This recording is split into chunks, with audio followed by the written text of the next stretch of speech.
Have you ever felt the urge of fighting a gigantic beast capable of dismantling you into soil fertilizer in a matter of seconds? You know, to assert your position in the food chain by eating it instead. Then, you're in for a treat, my friend. Monster Hunter Rise is the game where we don't talk about whether it's challenging or not, because it's all about the looks of it. Where you can ride your dog, and where your speechless ass doesn't stand out for being particularly relevant, but because nobody else is. In the game, that is. Being the fifth main portable release in the Monster Hunter series, Monster Hunter Rise is a game beloved by some and hated by some others, and has made quite a fame for not making the best first impression. However, it is still a Capcom game from the infamous Monster Hunter saga, and claimed to be a good introduction to the unexperienced casuals. But anyways, here is a quick tip. If you were to play a game from these two Japanese companies, expect the best action combat that you have ever experienced in your shitty life and nothing else. You're welcome. This review contains spoilers, but I don't think it really matters. Once you have successfully crafted your aberration and its dogs, you can finally enjoy the amazing combat mechanic.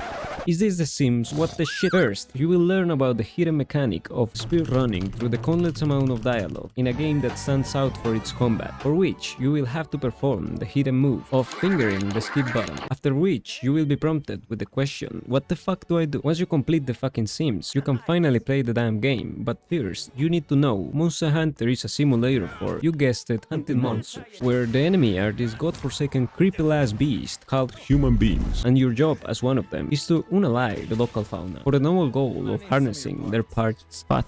But since the local fauna will resist their inevitable fate, you will have to recur to the not so natty measure of ingesting anabolics, which have a variety of benefits. I'll let you guess some of them. There is this thing and that thing and the other thing, just get what you fancy most. I personally prefer Dangobar, Dangolon and Dangoron is my daily cycle. To get on it, you will have to accept contracts commissioned by the humans to cleanse the land from the aberrations scattered on it, in order to expand the human empire. It wouldn't be the first time this happens, and it would be the fucking last one. But before playing the damn game, you still have to complete the tutorial. Excuse me, the tutorials. I don't know whose idea was to make a seemingly unlimited amount of tutorials that somehow managed to cause the same impression as pop-up virus would for every single shit, but they are the reason I don't really understand half of the mechanics of the game. I don't understand the shit, because there is no way nobody's gonna read most of that shit. Each location is an open map, although every map really consists of a number of arenas where the fights can take place, which makes sense due to the size of the aberrations you fight. Cannot say shit. There you can find monsters, around 2 to 4 big ones, and a variety of small monsters, which are usually found in hordes and sometimes accompanying a big monster. But not only that, just as you spawn, you find the tent, where you can TP from any part of the map, as long as you're not fighting, of course, and a box with free shit.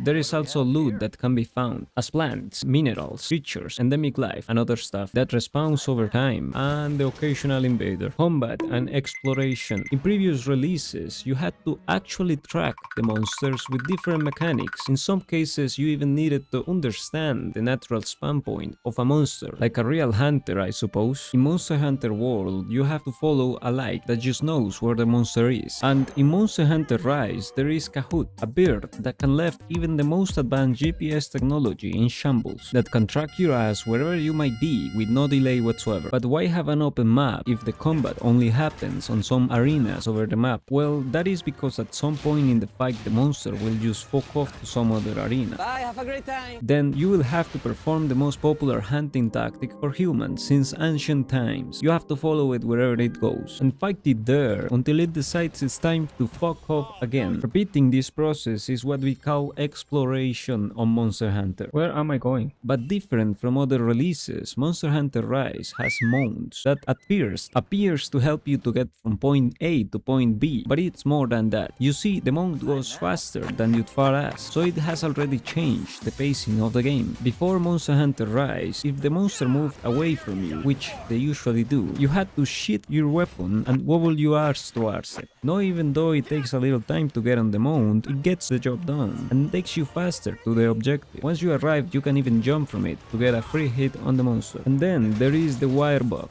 possibly one of the most, if not the most, controversial added mechanic to the game. For the old fans, a sacrilege to the spirit of the game, which consisted of a slow-paced combat more focused towards preparation. The wirebug, in the other hand, adds another level of speed to the combat, which in this case is not only a little faster but a whole fucking lot. You have access to 2 charges of it, so it doesn't really work on long distances, but it provides a near instant move that can get you in and out of combat with little to no delay. Not only that, but also can cancel the animation of you getting whacked. Don't care. Which has earned the reputation of unbalanced, and again a sacrilege to the wonky combat that could be seen even in Monster Hunter World. There is 12 main NPCs and 11 secondary NPCs, but after playing the whole game you will probably appreciate your dog more than any of them, except for the food NPCs. Those motherfuckers are OP. There is the main hub where you have the comedian, the giga trader, the ancient blacksmith, and the first main reason to play the game. Yeah, this is why I play the game. And there is the guild hub where you have the pig riding a pig, the man that waves you off, and the second main reason to play the game. Yo, let me talk with the wench. And there is the body plaza with the dog handler Iori. Who handler? Who the fuck is? Where is this? Where is the bastard? Bro, I don't get it.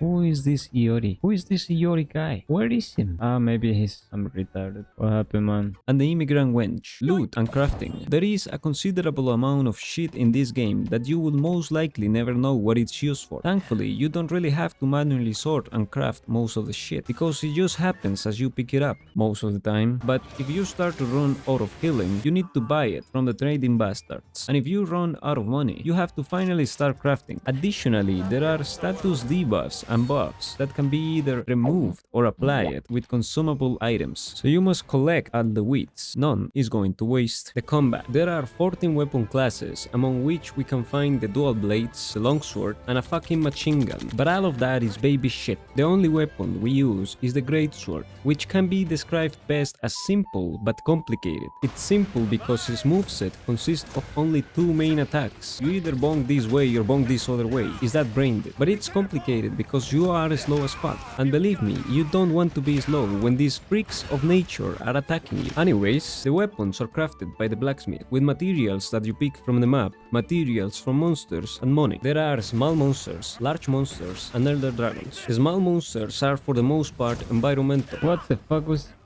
What is this board doing? Until you happen to lack a piece for a weapon that it's only dropped by 1 out of 50 of these buggers. So I recommend getting some of them once in a while, since it's only really a couple of smacks. And otherwise, you will find yourself doing the equivalent of a battle royale against third age individuals, the large monsters. These can be up to 30 minutes raid bosses, depending on how incompetent you are. I didn't eat.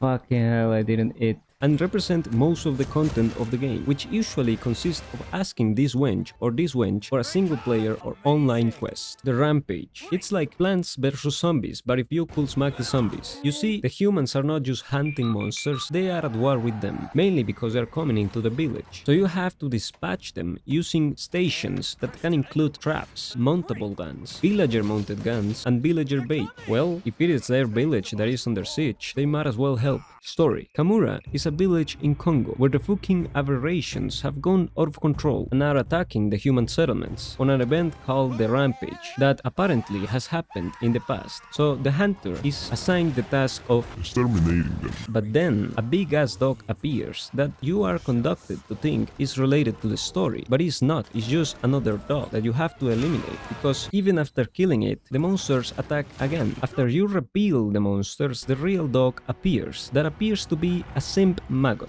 whining because he cannot see his queen. So you see, the entire plot of Monster Hunter Rise can be explained as the consequences of the tantrum of this maggot over not getting laid, which develops as bad as you will expect it to go. And after fighting the simp and its queen, the queen bores the simp and becomes stronger. After defeating the elder dragons, you finally kill the maggot queen. End of the story. Elder dragons. After defeating the simp and the maggot queen the first time, you must fight the elder dragons, which are the end game of Monster Hunter, and contain some of its most unhinged battles, such as the air bomber, the invisible shit, and the flamethrower. Online. As I said earlier, there is an offline mode and an online mode, which, I'ma be honest, is always online. Why would you lose alone when you can do it with someone else? Where you can emote, write, and even voice chat. I wonder why nobody uses it though. In conclusion, broke Spider-Man could not afford a horse, had had to ride his dog. Monster Hunter Rise gives justice to the reputation of the franchise in what combat concerns. There is variety with the different classes, the combat is challenging and fun, although the wirebug feels like disability access, brain that is. There is the wonky nature of the tutorials, the irrelevance of the story, which, as I said, I did not expect nothing from, and the graphics. However, you must understand, this is basically a Switch game run by the Steam emulator. There are some interesting new mechanics and some broken ones, but overall, as a first experience of the series, is a good game. Sadly, if there was once a chance of using graphics mods, it's gone. So a maiden contract out of 10, you might panic, but you're safe. Didn't lose your money if that was worrying you. By the way, I am not reviewing the DLC Sunbreak, it's apparently decent, but I just happen to not own it. If you enjoyed it, give it a like, subscribe for more, and have a good day. Bye.